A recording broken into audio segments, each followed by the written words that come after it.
Explorers have had a stubborn and enduring legacy. Most of us still want to believe that there are people who risk their lives in pursuit of nothing more than knowledge and adventure, who journey into unknown corners of the world simply to see what might be seen. Many still want heroes, and thus the heroic image of the explorer endures in our popular culture, from novels to the screen. A valiant captain astride the deck of a storm-tossed ship, eyes fixed on the world it is usually he, hopes to find beyond the gale. A khaki-clad adventurer, hacking his way through a tangled jungle in quest of some long-lost city.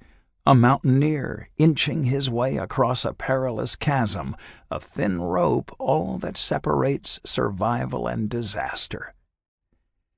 Such depictions often lie in an uncomfortable juxtaposition with what we know about the entanglement of exploration and imperialism, and it is tempting to discard the terms discovery and exploration altogether, to consign studies of explorers to the dustbin of history.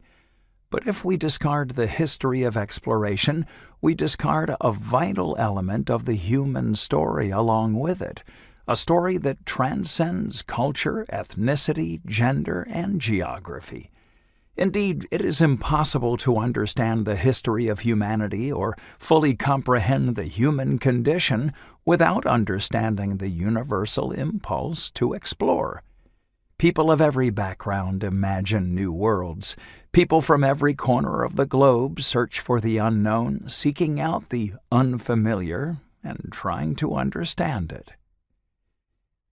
Too often, though, our narratives of the past have been circumscribed. The stories became repeated until they were almost parodies. Columbus spying flecks of green among the endless blue on the western horizon, just as his weary crew has begun to abandon all hope of ever seeing dry land again. Stout Cortez, gazing out at the vast Pacific, waiting to see, in the immortal words of John Keats, what new worlds might swim into his ken.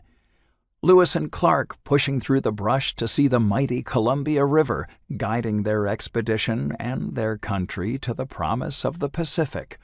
A Welsh reporter and a Scottish missionary clasping hands deep in equatorial Africa, with the all-too-casual salutation, "Dr. Livingston, I presume." These tales fueled adventure stories retold and resold for centuries, and they also obscured the truth about exploration, its costs, its challenges, and its participants.